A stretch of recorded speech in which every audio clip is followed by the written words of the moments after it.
The plan to connect the battery is to start off with a battery and then add the charger next to it. And then from there, just have a positive and negative lead between the two and going to the camper. And of course, I'll put a switch on the wire up there too. Most people leave their alternator on their tow vehicle connected to the battery so that when they're driving, the battery is charged. We're plugged in almost every day, so I really don't need to do that, but it would have been nice. Come to find out, with lithium, unlike a lead acid battery, they can damage the alternator in your tow vehicle. Lithium will just draw all the current that the alternator will provide. And if the alternator is idling or going slowly, the fan on the side of the alternator isn't going fast enough to cool it down, so it can actually just burn your alternator up. Or so they say. Now, on the forums, I asked about this, and people gave me answers from, oh, the wires are so small that there's not going to be enough current coming in anyway. Don't worry about it. I got people who said, you need to, put a device in to mitigate this. And they gave me examples of it. I had all the way to people who said, you're going to burn. Don't do it. So at this point, I didn't know what to do. So what I decided to do was to eliminate it altogether. Now, you can put in a device that mitigates this in between, or more commonly, people put in a DC to DC charger. So the DC coming from your alternator in the car is a certain amount, and then it outputs just a certain amount, so many amps. So the lithium battery isn't really drawing from the car battery, it's just taking whatever the DC charger or converter is giving it, and that's it. But these things cost $150, and I really don't need it. So in the end, I'm going to put in a switch that'll directly just cut the battery out. I'm going to put a sign on the door that says, make sure the battery's off. And when I take my vehicle, my tow vehicle, in tow with my camper that has the battery in it, I'm going to put a little piece of red tape around the steering wheel. So when I get into the vehicle, into the truck, I'll look at that tape. It'll be the first thing I'll see. It'll be right there. And if I haven't turned the battery off, I will go back and make sure that it's done.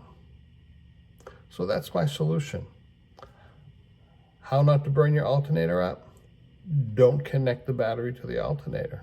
Simplest thing I could find for a $12 switch. So here's an alternator with a DC to DC charger connected in line, just like the other items are. But instead of getting that, I'm going to eliminate it and just go directly. Charger, battery with a switch, and that's it.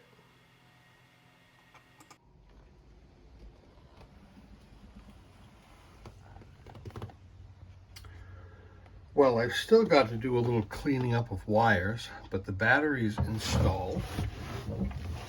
I'm sitting on the floor here. There we go. The battery is installed along with a charger and a switch.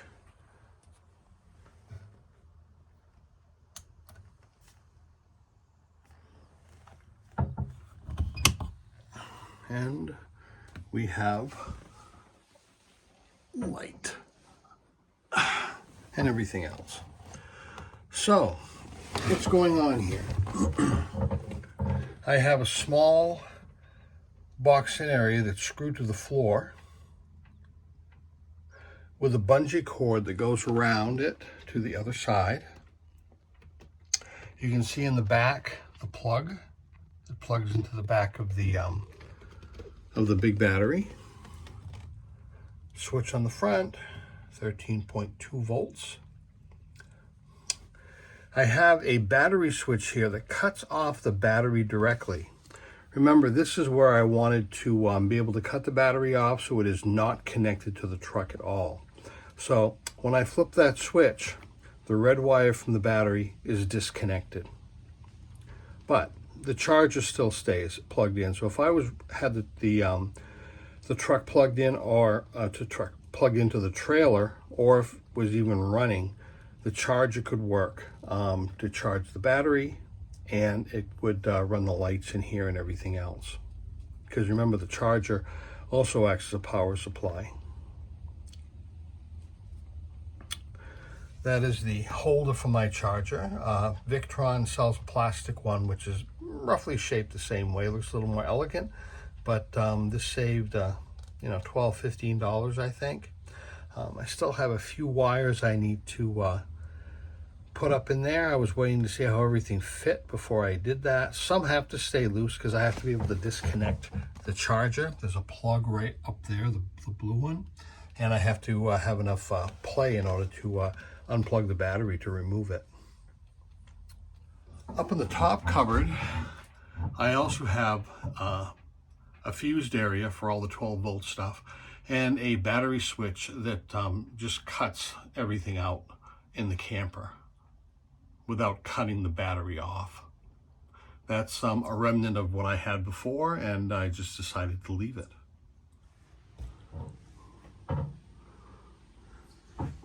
Lights are on over there. The speakers are charging. The fan